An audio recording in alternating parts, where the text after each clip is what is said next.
The first time my phone exploded with missed calls, I was standing under the Nevada sun, staring at a stretch of desert most people believe doesn't exist. Facebook was still open in my hand, frozen on a shaky video of my sister's wedding reception, screaming guests, shattered glass, a groom shouting words that would never be taken back. My father's name lit up the screen again. I didn't answer. 3 days earlier, he had told me I would embarrass everyone if I showed up. Now the perfect day he wanted without me was burning down in real time, and somehow I was the one they suddenly needed. My father's exact words came back to me with cruel clarity. "You're so awkward that everyone feels uncomfortable," he said. "Don't come." He didn't raise his voice. He didn't have to. That calm certainty, like he was stating a simple, unavoidable fact, hurt more than if he had yelled. I remember sitting on the edge of my bunk that night, phone pressed to my ear, staring at the scuffed concrete floor of my quarters. Outside, the desert wind pushed fine sand against the building in soft, steady taps like a clock, counting down something I didn't yet understand. He went on because of course he did. He always explained himself as if logic could erase cruelty. "Your sister's fiancé is a very important man," he said. "His family is watching everything. This wedding needs to be flawless. You don't fit that environment." I waited for him to soften it. For a pause, for some sign that he realized he was talking to his daughter, not a liability. None came. "I don't want any scenes," he finished. "Just stay away." I said nothing for a long moment. Silence had become my specialty around my father. Growing up, I learned quickly that words only made things worse. If I tried to explain myself, he would sigh. If I pushed back, he would accuse me of being dramatic. Silence at least let me keep a shred of dignity. "Okay," I said finally. He exhaled, relieved. "Good, that's for the best." The call ended, and I sat there long after the screen went dark. I was on active duty serving my country in a place most Americans whispered about like it was a myth. I followed orders for a living. I lived by discipline, responsibility, and accountability. Yet in my own family, I was still the problem child, the one who didn't smile, didn't laugh loud enough, didn't know how to charm a room full of strangers. My sister Emily was the opposite. She always had been. Emily floated through life with an ease I never understood. She knew when to touch someone's arm, when to tilt her head just so, when to laugh at a joke that wasn't funny. People felt seen around her, or at least they felt entertained. My father loved that about her. He loved how she made him look. Her fiancé Marcus fit perfectly into the image my father worshipped. Wealthy family, private schools, the kind of confidence that came from never having to doubt your place in the world. My father talked about him the way some men talk about trophies, not as a person, but as proof that they'd done something right. I had met Marcus exactly twice. Both times he shook my hand like he was checking something off a list. He looked past me almost immediately, turning his attention back to my father, back to Emily, back to the people who mattered. I didn't take it personally. I was used to being invisible. Still, being told outright not to attend my own sister's wedding landed differently. The invitation sat unopened on the small metal desk in my room.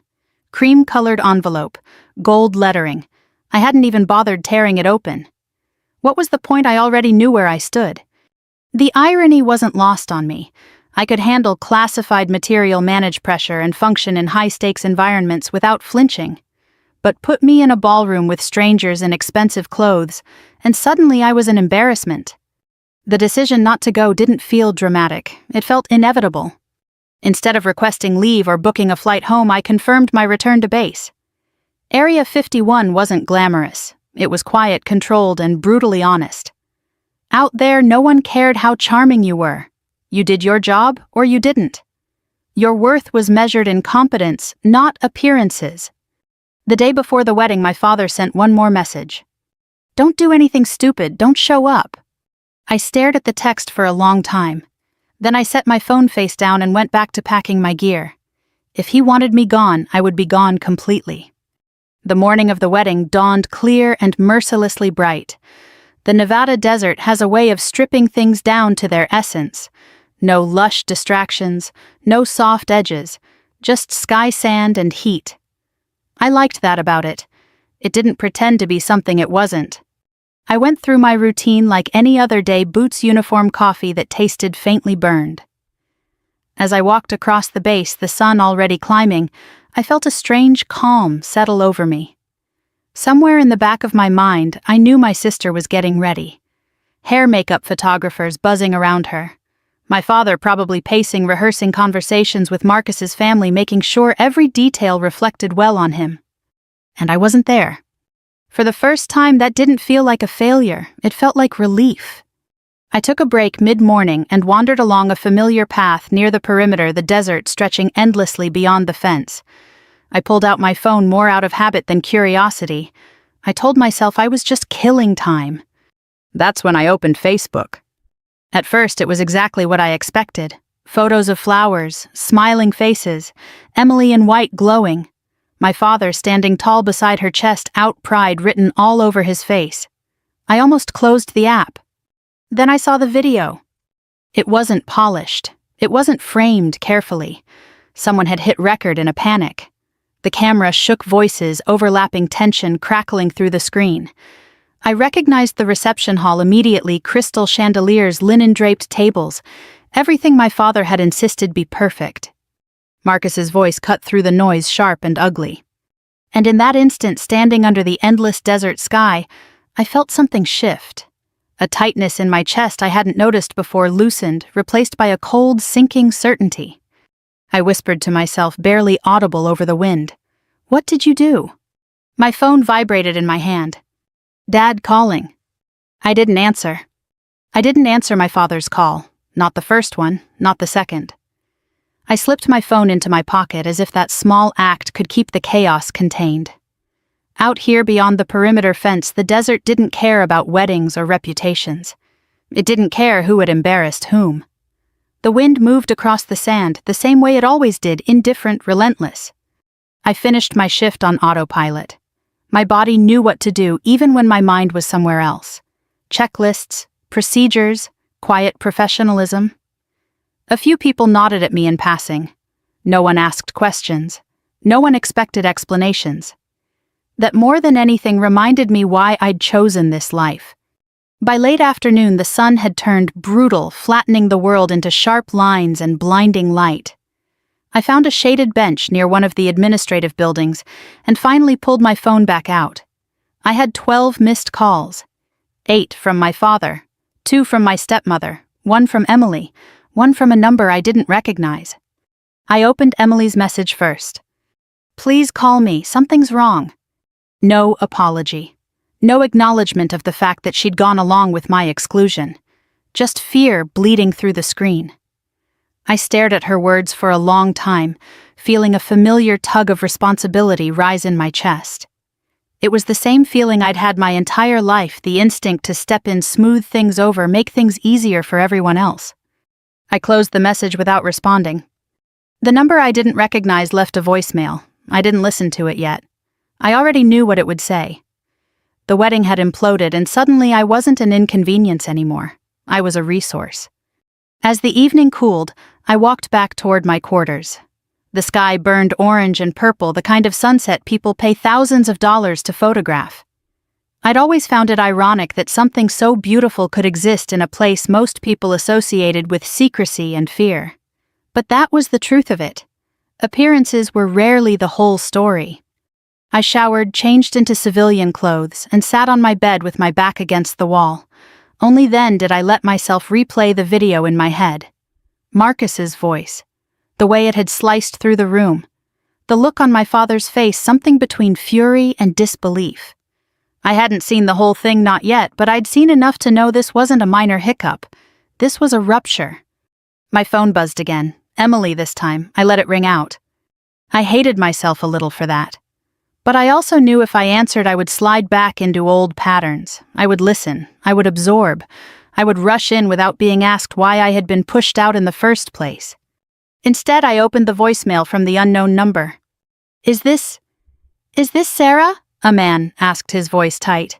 "This is Uncle Tom. I'm at the wedding. Or, well, what's left of it. Your dad's asking for you. He says it's important." Important. The word tasted bitter. I lay back and stared at the ceiling. The hum of the building's ventilation system filled the silence. In my line of work, important usually meant urgent, time-sensitive, potentially dangerous. In my family, it meant inconvenient truths were threatening the image they'd worked so hard to maintain. I thought about my father as he'd been when I was growing up, a man obsessed with order, with how things looked from the outside. He wasn't cruel in obvious ways. He provided. He showed up to school events when it suited him, but everything had conditions attached.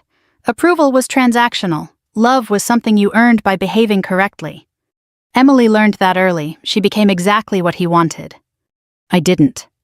When I joined the military, he'd been proud at first. It sounded good when he told people. His daughter serving her country. But that pride faded as soon as he realized it wouldn't translate well at cocktail parties. I wasn't climbing a corporate ladder. I wasn't marrying into money. I was doing something that made him uncomfortable because he couldn't control it. Area 51 had been my escape, the one place where competence mattered more than charm, where being awkward didn't disqualify you from belonging. Out here, no one asked me to smile more. I picked up my phone again and scrolled through social media, bracing myself. The video had spread, shares multiplied by the minute. Comment sections exploded with speculation and outrage. People I didn't know weighed in on my family like they were characters in a show. Did you hear what he said to the bride's father? Rich guy meltdown? Shocking. That poor girl. I watched the clip again, forcing myself not to look away this time. Marcus's face was flushed, his jaw-tight eyes wild. He wasn't charming anymore. He wasn't polished. He was exposed. And my father, my unshakable, image-obsessed father, looked small. For a brief, shameful moment, I felt vindicated. They had wanted a perfect day without me. They'd believed I was the variable that could ruin everything, and yet without my presence, the mask had slipped anyway. The problem hadn't been me. The realization settled heavily in my chest. My phone rang again. This time I answered. What I said, keeping my voice flat. "Where the hell are you?" my father demanded. The calm authority he usually wielded was gone, replaced by raw panic. "Do you have any idea what's happening here?" "I have a pretty good idea," I replied. "You need to come home," he said, "now." I closed my eyes. "You told me not to." "That was different," he snapped. "This is an emergency." "Funny how that works," I said quietly. "I'm an embarrassment until you need me." There was a pause. I could almost hear him recalibrating, switching tactics. "Your sister needs you," he said instead. "This family needs you." I laughed softly, the sound surprising even me. "No," I said. "You need damage control." His breath hitched. "Sarah, don't do this. Do what I asked. Follow your instructions." Silence stretched between us, thick and uncomfortable. "Just think about it," he said finally. "Please." The word hung there fragile. He had never said it to me before. "I am thinking about it," I replied, and I meant it. I ended the call and set my phone down. The desert outside my window was dark now, the sky scattered with stars. I felt a pull in two directions: duty and distance, habit and self-respect. For the first time, I didn't rush to choose them. I lay there listening to the quiet, knowing one thing with absolute certainty: if I went back, it wouldn't be as the daughter who apologized for existing. It would be on my terms. The night passed without sleep. Not the restless, tossing kind, but the alert stillness of someone waiting for something inevitable.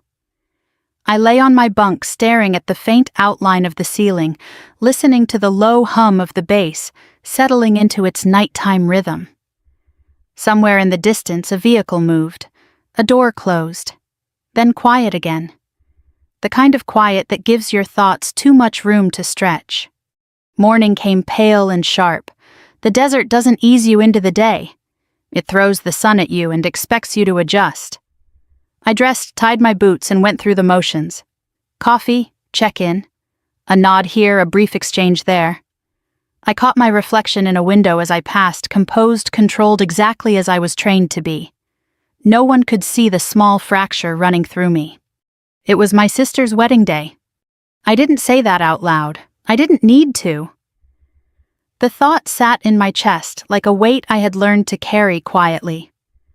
I imagined Emily stepping into her dress the way our stepmother would hover with tissues, the way my father would straighten his tie and look at his watch, already thinking about the guests who mattered most.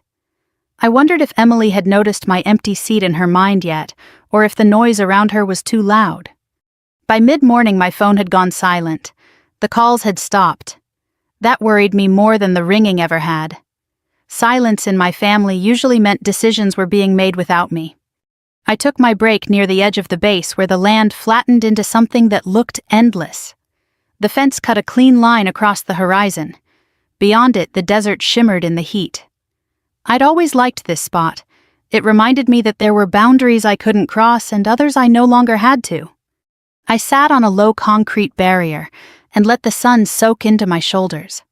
For a moment I closed my eyes and breathed. I told myself I was fine.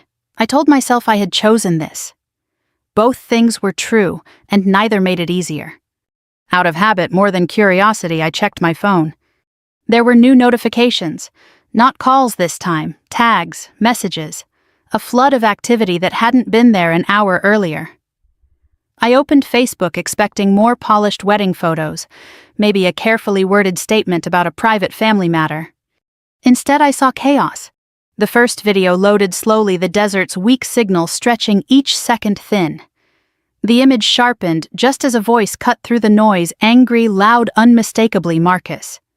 The camera swung wildly, catching glimpses of white tablecloths, overturned chairs, faces frozen in shock. Someone screamed. Glass shattered. My breath caught. I watched frozen as Marcus leaned toward my father, his face twisted with something ugly and unrestrained. The words spilled out of him in a slurred, venomous rush. He mocked. He accused. He said things that couldn't be smoothed over or excused later. The room went deathly quiet around him, the kind of silence that happens when people realize they're witnessing something irreversible. Then the video cut. I stared at the screen, my pulse roaring in my ears. Around me, the base went on as usual. A pair of colleagues walked past laughing about something mundane. A truck rumbled by. The contrast was surreal, like I was standing between two worlds that refused to acknowledge each other. I scrolled. There were more videos, different angles, short clips uploaded by guests who had clearly started recording once they realized this wasn't a misunderstanding, it was a meltdown. In one, Emily stood to the side, her hands pressed to her mouth, her white dress stark against the disorder. In another, my stepmother tried to intervene, her voice shaking as she begged Marcus to stop.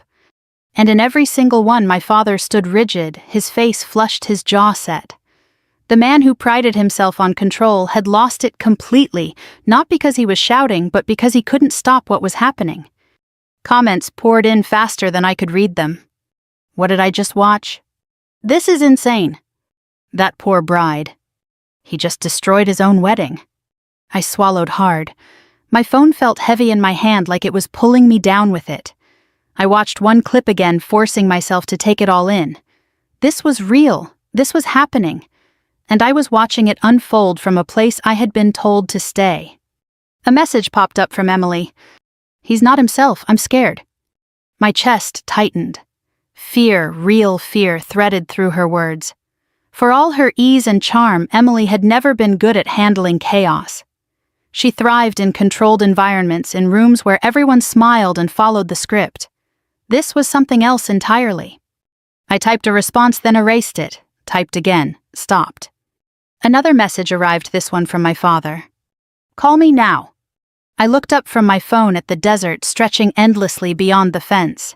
Heat rippled in the distance, bending the horizon. For a moment I felt detached from my body, like I was watching myself from far away. The daughter he had dismissed, the soldier he didn't quite understand, the person he now needed. I thought back to his voice on the phone days earlier.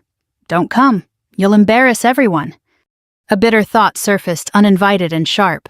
They didn't need my help to ruin this. The realization didn't bring satisfaction, it brought clarity. I wasn't the problem they'd made me out to be. I never had been. The flaw in their perfect picture had always existed, hidden beneath charm and money and carefully curated appearances. All I had done was remove myself from the frame. My phone buzzed again, Emily calling this time. I stood the concrete warm beneath my palms as I pushed myself upright. My legs felt steady, grounded. Training kicked in quiet and reassuring. Assess, breathe, decide. I answered. Emily, I said. Her voice broke immediately. I don't know what to do, she whispered. Dad's trying to handle it, but it's getting worse. People are recording everything. He's saying things. I know, I interrupted gently. I've seen the videos. There was a pause. You have? Yes. I'm so sorry, she said, the words tumbling over each other. About everything. About Dad telling you not to come. I closed my eyes. The apology felt fragile, late, but sincere. We can talk about that later, I said. Right now, I need you to listen to me.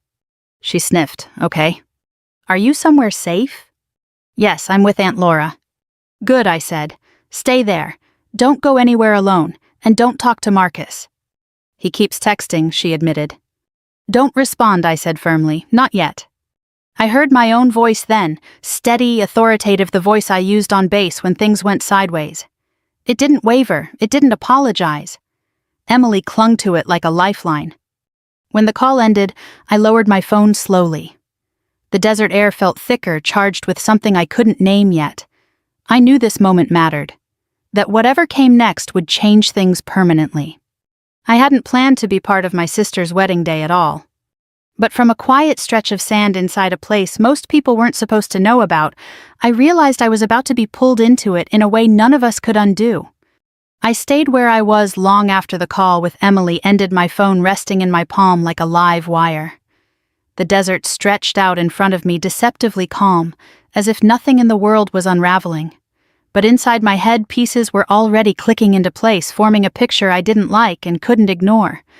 I walked back toward my quarters, slowly letting the heat and distance steady me. Training had taught me that panic was contagious. So was clarity. If I was going to step back into my family's chaos, I needed the latter. By the time I reached my room, my phone had exploded again. Notifications stacked on top of each other, each one a small alarm bell. News sites had picked up the story. Not the respectable ones yet, but the fast-moving blogs and local outlets that thrived on scandal. Headlines were already forming narratives without waiting for facts. Viral wedding meltdown shocks guests. Wealthy groom loses control at lavish ceremony. I clicked one article and skimmed it, jaw tightening. The writer quoted an anonymous guest describing Marcus as unhinged and verbally abusive. Another claimed he'd been drinking heavily all day. Someone else suggested this wasn't the first time he'd behaved this way. That last part made my stomach drop. I sat on the edge of my bed and replayed the videos again, this time not as a shocked sister or a hurt daughter, but as someone trained to read situations under pressure. Marcus's posture, his pacing, the way his voice escalated then dipped into something cold and threatening. I'd seen that look before in men who believed consequences were for other people. My phone buzzed with a text from my stepmother. Your father is barely holding it together. Please call him. I typed back before I could overthink it. Is Emily safe? The reply came almost instantly. For now. That was enough. I called my father. He answered on the first ring, breathless. Sarah, thank God, where are you? At base, I said, where you told me to stay. Listen, he said quickly, the words tumbling out of him now. This has gotten out of hand. Marcus he's not cooperating. His family is furious. They're saying we provoked him, that we humiliated him. I closed my eyes, forcing myself to stay calm. Did he threaten anyone? There was a pause, too long. He said some things my father said carefully, but people say things when they're upset. Dad, I said, my voice sharpening, did he threaten Emily? Another pause. Then, reluctantly, he told her they needed to talk in private, that she was making things worse by listening to us. My grip tightened on the phone. That's not okay. I know that he snapped. But right now we need to manage the situation. The press is calling. His family has lawyers. They're talking about defamation. There is no defamation if it's on video, I said. And there are multiple videos. He sighed heavily, frustration bleeding through his fear. This is why I didn't want you involved. You always jump to worst-case scenarios. I laughed, short and humorless. No, this is exactly why you should have wanted me involved. Because I don't pretend problems disappear if you smile hard enough. Silence crackled between us. What do you want from me? He asked finally. The question startled me. He had never asked it before. He had always told me what he wanted, what he expected. This was new territory for both of us. I want you to stop thinking about how this looks, I said, and start thinking about Emily's safety. She's with family, he said defensively. Family didn't stop him from exploding in front of hundreds of people, I replied. Safety isn't about proximity, it's about behavior. Another silence. Then quieter. What should we do? I exhaled slowly. This was the moment everything shifted. First, I said Emily does not meet him alone. At all. Second, you stop communicating with his family without legal advice. Third, you document everything. Messages, calls, voicemails. You sound like a lawyer, he muttered. No, I said. I sound like someone who's dealt with volatile people before. He didn't argue. After we hung up, I sat there for a long time, my thoughts racing. I couldn't shake the feeling that this wasn't just a wedding gone wrong. This was a pattern revealing itself under pressure. Money and charm had hidden it well until they couldn't. I did something then that surprised even me. I searched Marcus's name. At first, nothing alarming came up: polished profiles, charity events, articles praising his business ventures. Then I refined the search, added keywords, dug a little deeper. That's when I found it. A brief mention in a local paper from 2 years ago. A domestic dispute at an apartment complex. No charges filed. Another entry, a lawsuit quietly settled, details sealed. A third, a former business partner accusing him of intimidation tactics. My pulse quickened. I clicked through forums, archived posts, places most people never bothered to look. A comment here, a vague warning there. Women talking in careful language, never naming him directly, but describing the same behavior. The same charm turning sharp, the same rage when control slipped. I took screenshots, saved links, organized everything into a folder on my phone. Training again, gather intel, verify, prepare. Emily called while I was still piecing it together. Her voice was hoarse, exhausted. He's been messaging nonstop, she said, apologizing, then blaming me. He says this wouldn't have happened if I'd stood up to Dad. That's manipulation, I said gently. You know that, right? She sniffed. I think so. I keep replaying everything, wondering if I missed something. You didn't, I said firmly. This isn't on you. There was a beat of silence. Dad says you're overreacting. I closed my eyes. Of course he does. I'm glad you're not here, she added quietly. I mean, I wish you were, but I don't know if I could handle both of you right now. A small smile tugged at my mouth despite everything.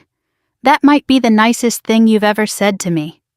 She laughed weakly. I'm serious.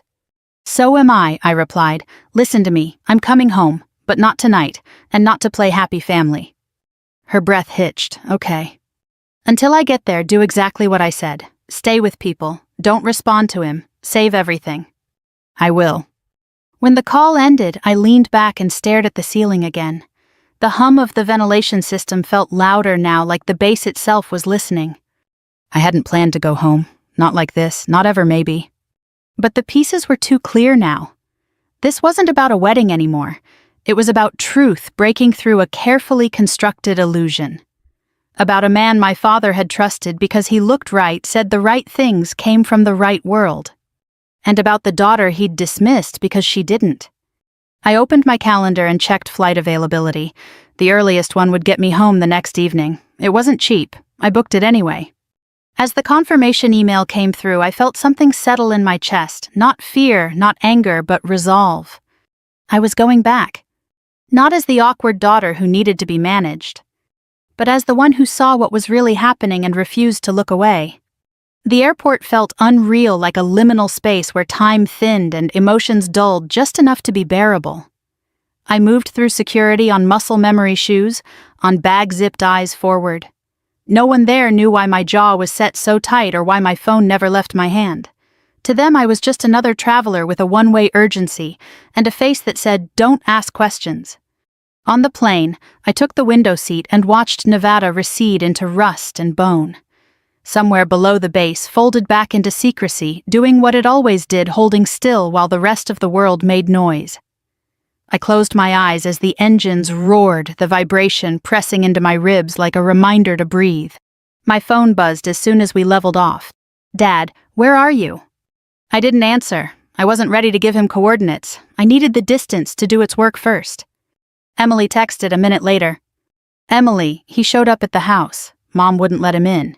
He's parked across the street." I sat up straighter, the calm I'd built snapping into focus.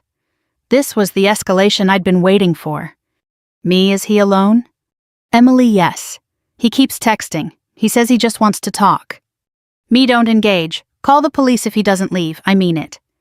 A pause. Then, Emily, Dad says calling the police would make it worse. I stared at the screen heat blooming behind my eyes. The same old reflex manage appearances, minimize reality, hope danger would behave if you ignored it. Me. It will only make it worse if you keep pretending this is normal. The typing bubble appeared, disappeared, appeared again. Emily, okay, I'll tell Mom. I exhaled slowly and leaned back, forcing myself to zoom out. I couldn't fix this from 30,000 feet, but I could plan. I opened the folder on my phone and reviewed what I'd gathered: articles, screenshots, timestamps, patterns, the story underneath the story. My father called. I let it ring until it stopped. Then deliberately I called him back. "Where are you?" he demanded, skipping any pretense of civility. "On my way," I said, "landing tomorrow evening." A beat, relief quickly masked. "Good. We need to coordinate." "No," I replied. "We need to prioritize." "Sarah." "Listen to me," I said, my voice even. "Marcus showed up uninvited. He's pressuring Emily. That's not a PR problem. That's a safety problem." "He just wants to explain himself," Dad insisted. "His family says he was provoked." By what I asked, by being told no. Silence. "I've been looking into him," I continued. "This isn't new. There are incidents, settlements, people who've learned to keep quiet." "You don't know that," Dad snapped. "I do," I said, "and I have receipts." That stopped him. "What do you want us to do?" he asked, the edge dulling. "I want you to stop trying to control the narrative and start protecting your daughter," I said. "I want you to stop taking calls from his family. I want you to tell Emily she's not meeting him alone, not now, not ever. And I want you to accept that this isn't going away." He sighed, a long, tired sound. "You always make things so complicated." I smiled, thin and sad. "No, Dad. I just refuse to make them small." We ended the call without resolution, which was fine. I wasn't coming back to negotiate my worth. When the plane landed, it was raining, the steady, persistent kind that slicks roads and softens edges. I took a rideshare straight to my parents' house, watching familiar streets blur past the window. The place looked the same as it always had: manicured lawn, warm lights, a careful calm that tried to convince you nothing bad could happen there. Inside, the tension was immediate. My stepmother hovered near the kitchen, eyes red. My father stood by the fireplace, hands clasped behind his back, jaw working. Emily was upstairs. "You came," my father said, as if surprised. "I said I would," I replied. "Where is he?" "Gone," my stepmother said quickly. "For now." "For now," I echoed. Emily came down the stairs, slowly, wrapped in a sweatshirt that swallowed her hands. She looked smaller than I remembered, the aftermath of adrenaline and shock hollowing her out. She crossed the room and hugged me without asking. I stood stiffly for a second, then held her back. "He's been texting nonstop," she whispered into my shoulder. "He says I owe him a conversation." "You don't owe him anything," I said, "and you're not having that conversation." My father cleared his throat. "We need to be careful," he said. "His family has lawyers. They're already talking about defamation." I turned to him. "Careful doesn't mean quiet." "You're not understanding." "No," I interrupted. "You're not listening. There's a difference." I pulled out my phone and set it on the table. "This is what I found," I said. "Incidents, settlements, patterns. You didn't see them because you didn't want to. You saw money and polish and assumed character would follow." My father's face hardened. "You're accusing me of negligence."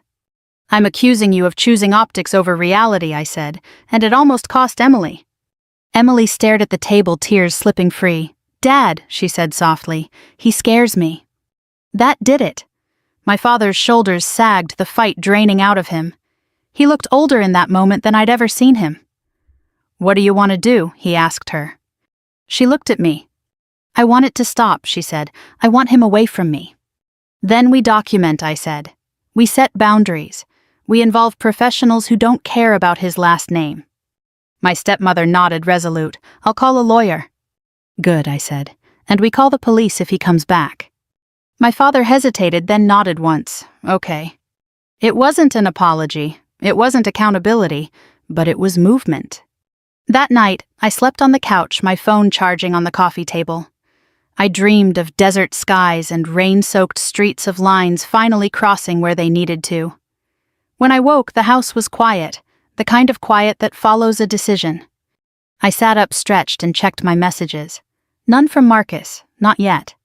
I knew better than to believe it was over. But for the first time since the wedding video lit up my screen, I felt aligned with myself. I hadn't come back to be managed or minimized. I'd come back to tell the truth and to make sure it stuck. Morning light crept into the living room in thin gray bands illuminating dust motes and the quiet aftermath of the night before. I lay still on the couch listening.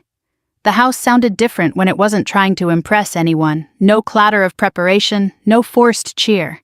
Just the low hum of the refrigerator and the soft tick of the wall clock counting forward whether we were ready or not. I checked my phone. Still nothing from Marcus. That didn't comfort me. Silence from men like him was rarely surrender. It was recalibration. Emily came downstairs around 8, hair pulled back, face bare. She looked exhausted but steadier than the night before. She poured herself coffee and sat across from me at the table, wrapping both hands around the mug like it was an anchor. I didn't sleep, she said. Me neither, I replied. She hesitated, then met my eyes. I should have fought harder. About you, about the wedding. I held her gaze. You were raised to keep the peace, I said. So was I. We just learned different versions of it. She nodded slowly, absorbing that. Dad's on the phone with his lawyer, she added. He asked me if I wanted to press charges. My eyebrows lifted and I said I want a restraining order, she said. Her voice shook, but she didn't back down. I don't want to see him again. I felt a quiet surge of pride. That's a clear boundary. My father appeared in the doorway, then Ty already on phone pressed to his ear. He ended the call when he saw us. For a moment he just stood there taking in the scene, his 2 daughters at the table, no smiles, no performances. We have a meeting at 11, he said. The attorney thinks a temporary order is doable given the videos and messages. Good, I said. He nodded, then paused. I also spoke to Marcus's father. I stiffened, and he's furious, my father said. Not at us, at Marcus. He claims he had no idea about any of this. Did he apologize? Emily asked quietly. My father shook his head. He said this should have been handled privately. I let out a short, sharp laugh. Of course he did. My father looked at me, irritation flaring. This doesn't have to become a spectacle. It already is, I said calmly. The question is whether you keep pretending you can put it back in the box. He bristled. You think I don't understand that? I think you understand it intellectually, I replied. But emotionally, you're still trying to save face. The words landed hard. He opened his mouth to argue, then closed it again. For once, he didn't deflect. I made mistakes, he said finally. The admission sounded unfamiliar, like a foreign language he wasn't fluent in. I trusted the wrong things. I ignored signs. Emily's hands tightened around her mug. You ignored me, she said. When I said he scared me. The room went very still. My father swallowed. I thought you were just nervous. I thought it was wedding stress. And when I said I didn't want Sarah there, Emily pressed. That was about stress, too. He winced. I told myself it was easier, he said quietly, that fewer variables meant fewer problems. I met his eyes. People aren't variables. He nodded once sharply as if the motion hurt. I see that now. It wasn't an apology, not yet, but it was closer than we'd ever been. The rest of the morning passed in logistics, calls, emails, printing screenshots, saving voicemails. I moved through it all with practiced efficiency, stepping in where things bogged down, explaining procedures when emotions threatened to derail them. My father watched me differently now, less like a liability, more like a colleague he hadn't realized he needed. At 11, we sat across from the attorney in a quiet conference room downtown. She was direct, unflappable, unimpressed by Marcus's last name.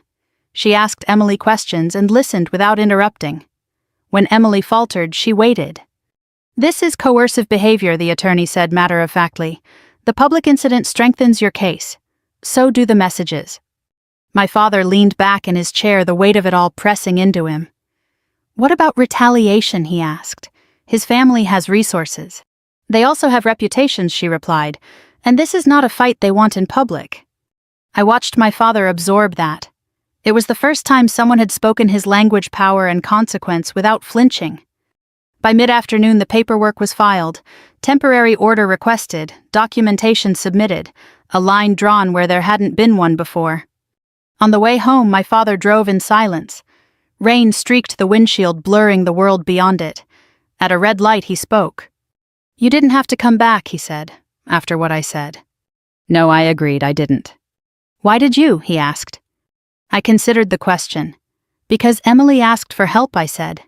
And because I'm done letting silence decide things. He nodded slowly. I underestimated you. I didn't respond. The admission mattered more than the acknowledgement. That evening, a news alert popped up on my phone. Marcus's family had released a brief statement expressing deep regret and asking for privacy. Comments flooded in anyway. The narrative was shifting away from spectacle and toward accountability. Emily read it over my shoulder. Do you think it's really over? No, I said honestly, but it's different now. How? Now there are boundaries, I said, and witnesses. She exhaled a long, relieved sound. Thank you. I looked at her, really looked at her, and saw not the golden child or the easy one, but a young woman relearning her footing. You're doing the hard part, I said. I'm just here for backup. That night, as I packed my bag for the return to base, my father stood in the doorway. I told you to stay away, he said quietly, because I was afraid. Of what, I asked. That you would see the cracks, he admitted. That you would see me. I zipped the bag and met his eyes.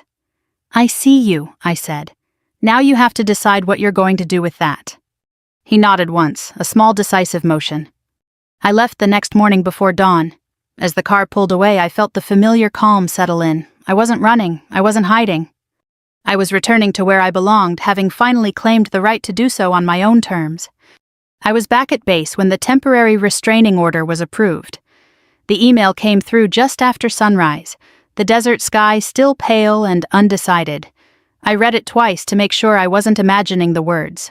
Granted. Effective immediately. No contact. No proximity. No excuses. I let out a breath I didn't realize I'd been holding. Out here the world made sense again. The rules were clear. Actions had consequences. Lines once drawn mattered. I walked across the gravel path toward my building boots, crunching softly, and felt the tension in my shoulders finally ease. I wasn't home, not in the traditional sense, but I was grounded. Emily called that afternoon. It went through, she said, relief woven through every syllable. He's not allowed near me, not the house, not my work, nothing. That's good, I said. How are you feeling? Tired, she admitted, but lighter, like I'm not bracing for impact anymore. I smiled. That's what boundaries feel like. She hesitated. Dad wants to talk to you. I figured. I told him he should, she added quickly, not because you owe him anything, just because he needs to say it. I was quiet for a moment, watching heat ripple across the horizon. I'll listen, I said. That's all I'm promising. That evening my father called. His voice sounded different, less controlled, more human. I owe you an apology, he said without preamble. For what I said. For what I've been saying your whole life. I leaned against the railing outside my building, the metal warm beneath my palms. Go on. I told you not to come because I was ashamed, he admitted. Not of you, of myself. I built my identity on appearances, on what other people thought. And you didn't fit into the story I was trying to tell. I closed my eyes. The words landed heavy but clean. So I tried to manage you, he continued, minimize you. And when you didn't disappear the way I expected, I pushed harder. Yes, I said simply. I was wrong, he said, about you, about what matters. Silence followed, thick but not hostile. I could hear his breathing, uneven, uncertain. I'm not asking for forgiveness, he added quickly. I know that's not how this works. I need you to know that I see you now. I see your strength. I see what I missed. I thought about the years of quiet dinners of standing just outside the circle of approval, about the phone call where he told me I would embarrass everyone, about the desert sun beating down on me as his perfect day fell apart without my involvement. I hear you, I said, but seeing me isn't the same as respecting me. I know, he replied. I'm trying to learn the difference. That was new. My father didn't try. He dictated. The admission didn't erase the past, but it cracked something open. We'll see, I said. Time will tell. After the call, I sat there for a long while listening to the quiet hum of the bass settling in for the night. I didn't feel triumphant. I didn't feel vindicated. I felt steady, like something inside me had finally aligned. Weeks passed. The story faded from headlines, replaced by the next outrage, the next spectacle. Marcus disappeared from public view. His family issued another carefully worded statement and then went silent. The machine moved on. Emily started therapy. She sent me photos of her small apartment, sparsely furnished, but hers. She went back to work. She laughed more easily now, less guarded. We talked regularly, not the polite surface-level check-ins we'd mastered as adults, but real conversations. About fear, about guilt, about who we'd been taught to be. I'm figuring out who I am without trying to impress anyone, she told me one night. It's harder than I thought. It's worth it, I said. My father made changes too slow and imperfect. He stopped correcting me when I spoke. He asked questions and waited for answers. Once he even admitted he didn't understand my work and asked me to explain it. That alone felt like an earthquake. I didn't move back home. I didn't need to. My life was full where I was, purposeful, earned. One evening, as the sun dipped low and painted the desert in shades of copper and gold, I found myself walking the same stretch of fence where this all began. The place where I'd stood phone in hand watching my family's illusion shatter from a distance. I thought about the girl I'd been then, quiet, conditioned to stay small, convinced that love was something you earned by not being inconvenient. I wished I could tell her what I knew now. That being excluded isn't the same as being unworthy. That silence isn't the same as peace. That sometimes the moment you're told to stay away is the moment you finally see the truth. I didn't get revenge in the way movies promise. I didn't burn bridges or humiliate anyone on purpose. I didn't win by destroying them. I won by refusing to disappear. By choosing honesty over harmony. By setting boundaries instead of begging for acceptance. By standing still while the people who underestimated me scrambled to catch up. If there's one thing this story taught me, it's this: the people who call you awkward, difficult, or embarrassing are often just uncomfortable with the fact that you can't be controlled. And the moment you stop trying to fit into their version of you, everything changes. If this story resonated with you, if you've ever been made to feel like you were too much or not enough or simply in the way, I'd love to hear from you. Leave a comment below and tell me where you're watching from. Your story matters too. We share real experiences here, the kind that don't always get told out loud, but change lives all the same. Subscribe so you don't miss the next story, and let's keep this journey going together.